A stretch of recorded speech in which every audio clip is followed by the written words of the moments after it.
Lock it! No one heard the scream.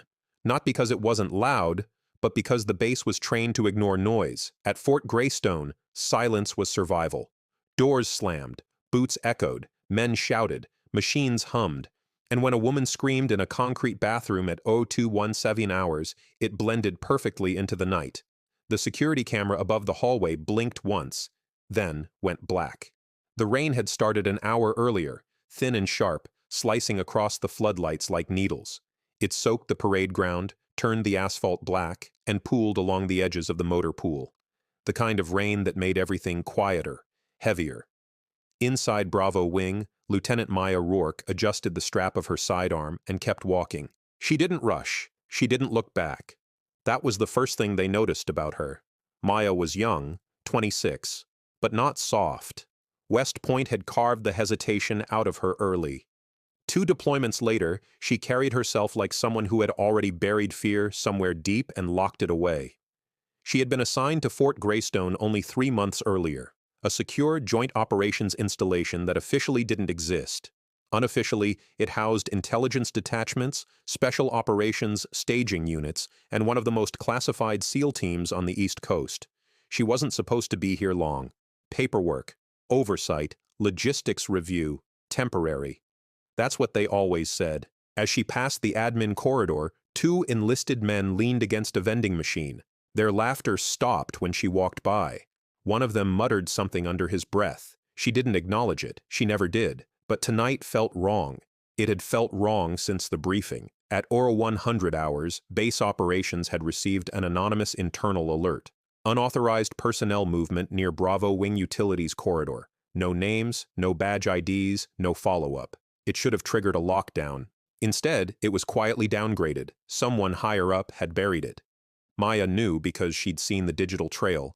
A clean override, expertly done. Only a handful of people on base had clearance for that level of manipulation. And none of them should have been near Bravo Wing. She stopped outside the women's restroom. The door was slightly ajar. Inside, fluorescent lights flickered. The smell hit her first. Disinfectant, metal, and something sharper. Fear, maybe. Fear always had a smell. Maya, hold position. The voice crackled in her earpiece. Captain Ellis. Operations Control. Lieutenant, this is likely nothing. Maintenance issue. Let security handle it. Maya didn't answer. She stepped inside. The first stall door was torn off its hinges. The mirror above the sink was cracked, not shattered, but spider-webbed, like someone had slammed a head into it without enough force to break the glass. The second stall was locked. From inside came a sound, muffled, restrained, shaking, breathing. Maya's hand went to her weapon. "Who's in there?" she said calmly. No answer. She moved closer, boots silent on tile. "Identify yourself." Still nothing. Then, a whisper. "Please." That single word shattered the room. Maya kicked the door. It didn't budge. The lock had been reinforced. Intentionally. That's when she noticed the red paint on the wall. Not paint. Blood, and beneath it, scratched into the tile with something sharp. "Lock it!" Maya stepped back. Her training screamed one thing. This wasn't random. This was staged. She keyed her mic. "Operations, this is Rourke. I need immediate backup at Bravo Wing restroom. Possible assault in progress." Static, then Ellis again. Tight, controlled. "Negative, Lieutenant. Stand down. This is an internal matter. An internal matter." Maya felt something cold move through her chest. She reached for the lock again, and stopped, because footsteps were coming down the hall. Slow, confident, not security, only one set.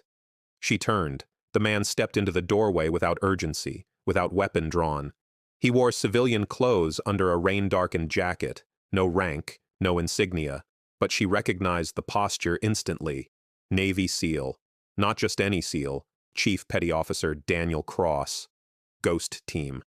A name that moved quietly through briefings and disappeared from paperwork entirely. "Lieutenant," he said, voice low. "Step away from the door." She didn't. "There's someone inside," she said. "I know." That was when Maya realized something worse. He wasn't surprised. Cross glanced down the hallway, then back at her. "Walk away," he said. "This ends clean." Maya stared at him. "This doesn't end clean," she replied. "It ends right." For a moment, something flickered behind his eyes. Not anger, regret. Then he moved, not toward her, toward the door. He planted his foot and drove his shoulder into the lock. The reinforced steel buckled on the second hit. The door flew open. Inside, curled on the floor, was Specialist Aaron Hale, Army Intelligence, bruised, bleeding, uniform torn, hands zip-tied. She looked up and sobbed. Behind her, two men froze, both wearing base credentials, both officers. One of them reached for his waistband. Cross was faster. In less than 3 seconds, it was over. No gunshots, no shouting, just controlled violence, precise and final. When it ended, two men lay unconscious on the tile. Cross knelt beside Hale, cutting the restraints. "You're safe," he said quietly. Then he stood and looked at Maya. "This doesn't leave this room," he said. "If it does, it destroys everything." Maya met his gaze. "No," she said. "If it doesn't, it destroys her." For a long moment, the base held its breath. Then Cross exhaled. "Then I'll walk out alone." The base didn't go into lockdown. That was the first sign something was wrong. At 0226 hours, Fort Graystone should have sealed itself like a vault. Blast doors, red lights, armed response teams flooding Bravo Wing in under 90 seconds. That was the protocol. Maya knew it by heart. Instead, nothing happened. No alarms, no boots, no radios lighting up. Just the hum of fluorescent lights and the distant drum of rain. Chief Petty Officer Daniel Cross stood over the two unconscious officers, breathing steady, controlled, like he'd just finished a training evolution instead of dismantling careers that outranked his by miles. Specialist Aaron Hale sat against the wall, shaking violently now that the adrenaline had drained away. Her eyes never left the doorway. "They said no one would believe me," she whispered. Maya crouched beside her, voice calm, hands visible. "I believe you." Hale swallowed. "They said I was replaceable." Maya's jaw tightened. So was everyone, if the right people decided it. Cross cut Hale's remaining restraints and removed his jacket, draping it around her shoulders. "You're coming with us," he said. Not a question. Before Maya could respond, her earpiece crackled. "Lieutenant Rourke. Ellis again." His voice was different now, softer, dangerous. "Step out of the restroom. Leave the personnel inside. Military police are en route."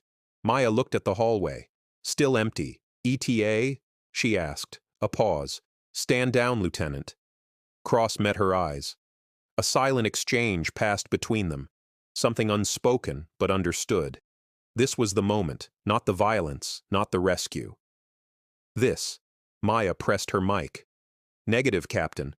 I have an injured service member and two suspects in custody. I'm escorting them to medical." Silence. Then, "You're exceeding your authority." Maya stood. So did they. She removed her earpiece and let it fall into the sink.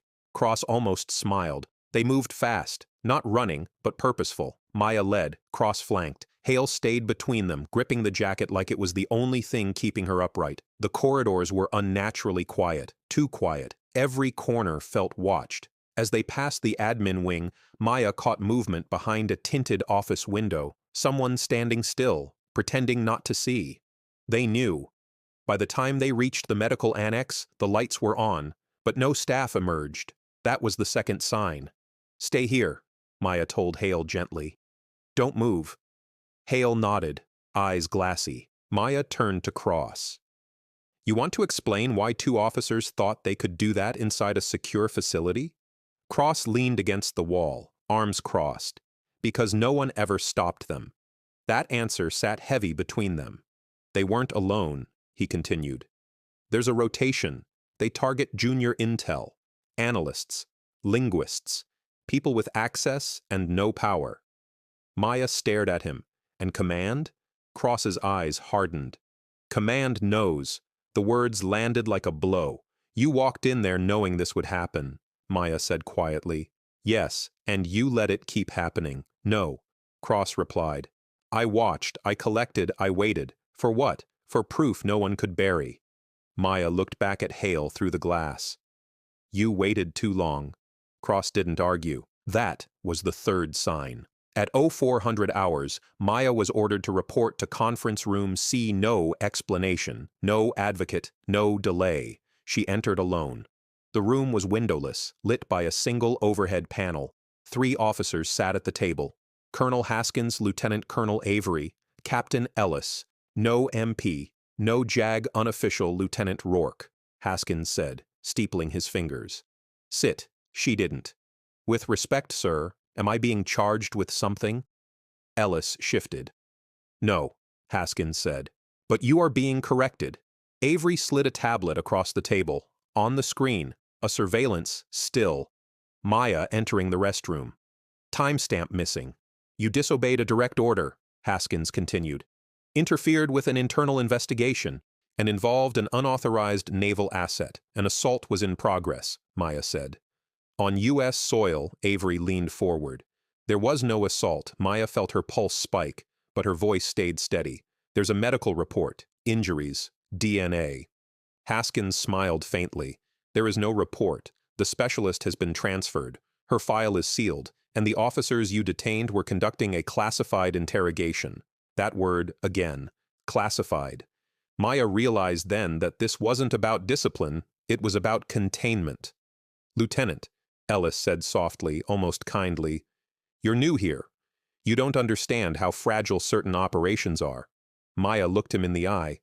And you don't understand how fragile trust is. Silence. Haskins stood.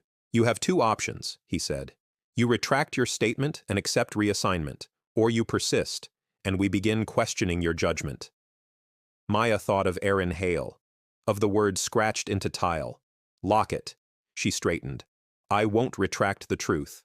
Haskins nodded once. So be it. They tried to isolate Cross next. That was a mistake. By dawn, his team had already vanished, officially deployed, unofficially unreachable, their files locked, their movements untraceable. But Cross stayed. He sat in the gym, alone, hands wrapped, hitting the heavy bag with slow, measured strikes. Punch, pause, punch. He'd known this was coming. What surprised him was Maya. She entered without hesitation. They're coming for you, she said. He stopped. They already tried, he replied. Didn't work. They're calling this a misunderstanding. Cross wiped sweat from his brow. They always do. Maya studied him. You could have walked away. Cross nodded. I tried. Didn't take. Outside, sirens wailed briefly, then stopped.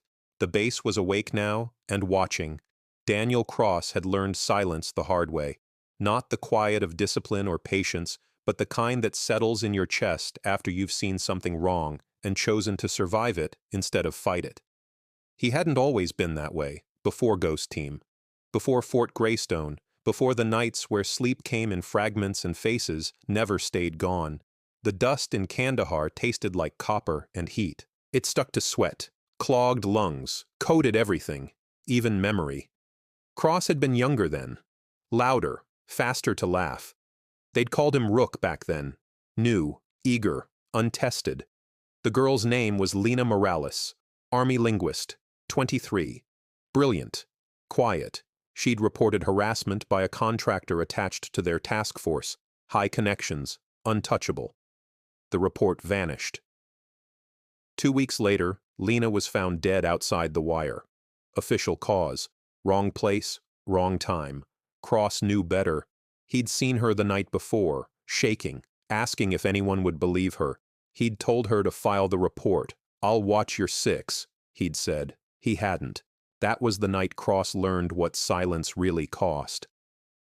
Cross sat in the chapel alone, not praying, just sitting. The chapel was rarely used. Belief had a way of eroding under fluorescent lights and classified orders.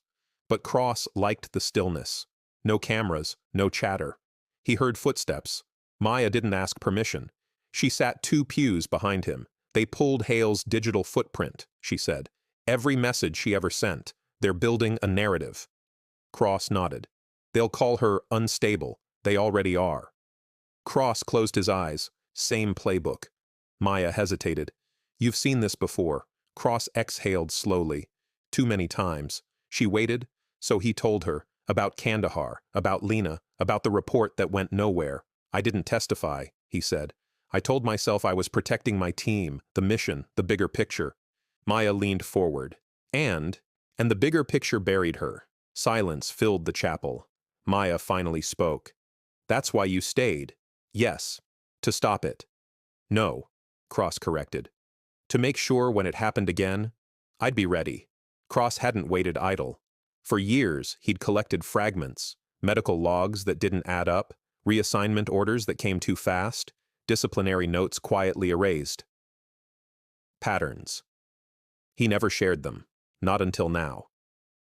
In a secure storage locker beneath the gym, Cross unlocked a hardened case. Inside, drives, hard copies, photos. Maya stared. "This is enough to burn the base," she whispered. "And everyone on it," Cross replied. "Then why didn't you release it?" Cross met her gaze. "Because truth without protection gets people killed." Maya understood then. He wasn't afraid.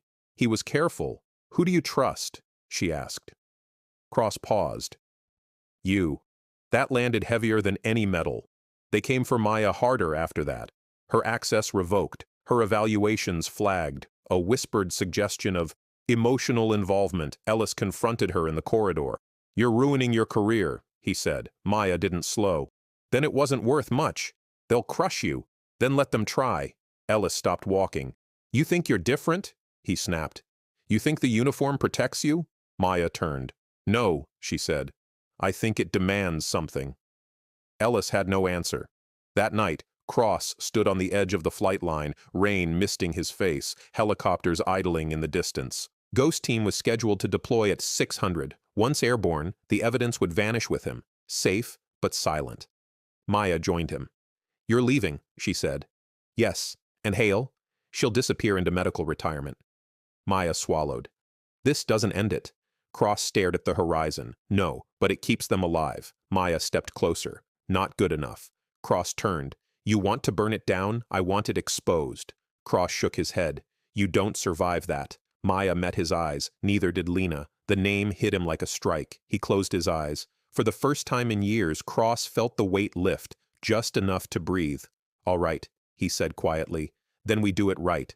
At 0530 hours, Daniel Cross made the call he'd avoided for a decade, not to command, not to media, but to a buried channel that still believed in accountability. By sunrise, Fort Graystone would no longer control the story, and only one man would be allowed to walk out clean. At 062 hours, Fort Graystone received an encrypted transmission flagged Priority Black. No sender ID, no routing trace, just one line of text, Initiate Review Protocol 7. Colonel Haskins read it twice. His face drained of color. Because Protocol 7 wasn't disciplinary. It wasn't administrative. It was external, and once invoked, command authority stopped mattering. They didn't arrive in marked vehicles. No lights, no sirens. 3 black SUVs rolled through the outer checkpoint under rain-clouded dawn, escorted not by base security, but by men wearing no unit patches at all. Maya watched from the operations balcony as they parked. 6 individuals stepped out, 2 men, 2 women, all civilian, all carrying identical black cases, and behind them, a JAG general, retired, recalled. That was when Maya knew. This wasn't damage control. This was reckoning. Daniel Cross didn't run. He didn't hide. He walked across the flight line alone, duffel slung over one shoulder, boots crunching on wet gravel.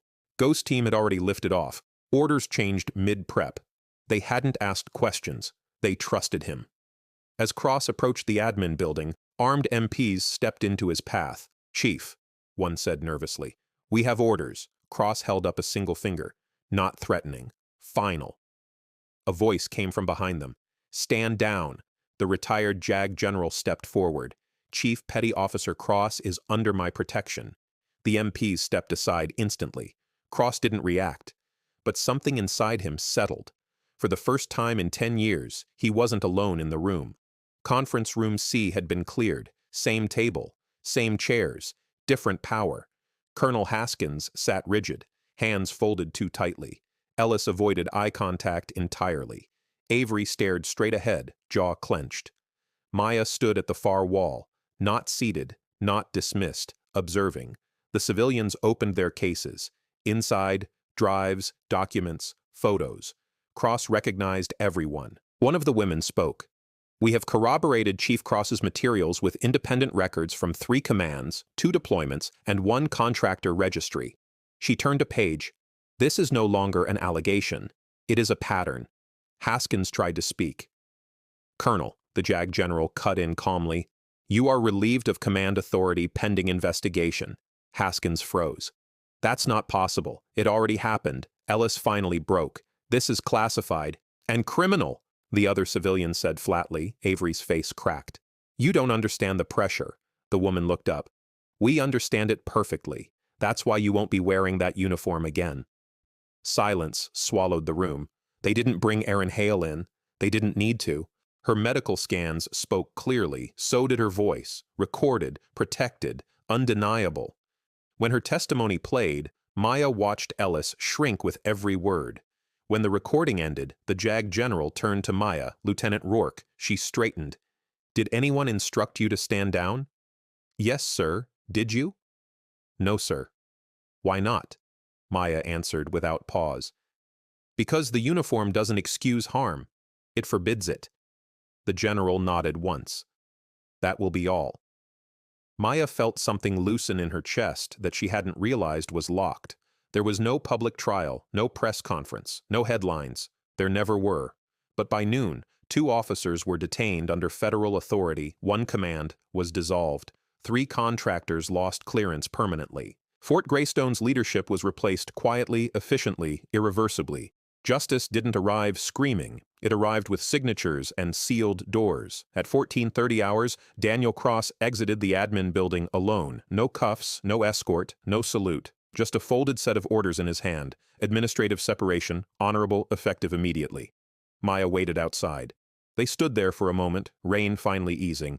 You knew this would end you, she said. Cross shrugged. Some endings are corrections. What will you do? He looked out across the base, the flags, the concrete, the places where silence had lived too long. I'll finally stop waiting. He extended his hand. She took it, firm, equal, respect. By nightfall, Fort Graystone returned to routine.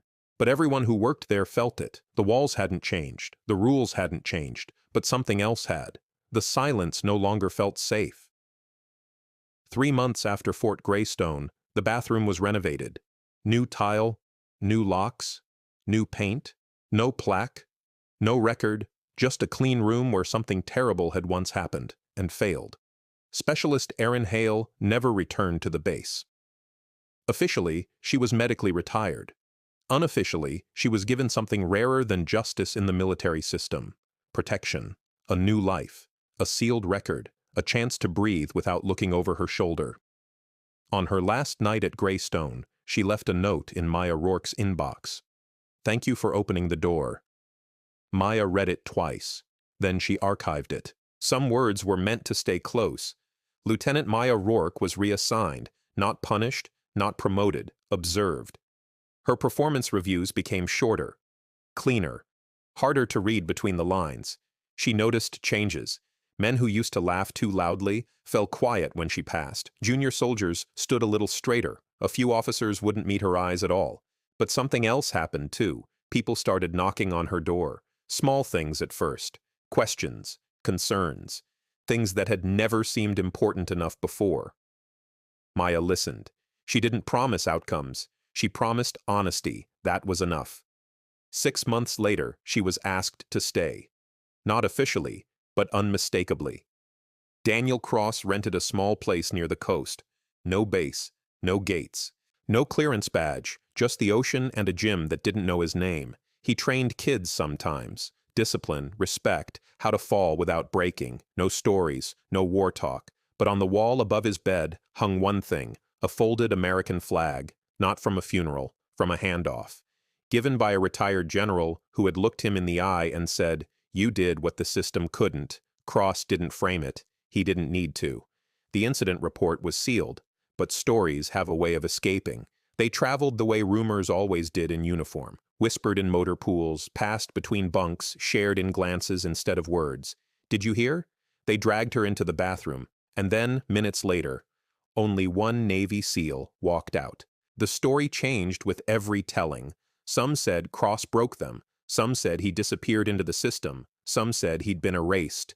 None of it mattered, because the part that stayed true was this.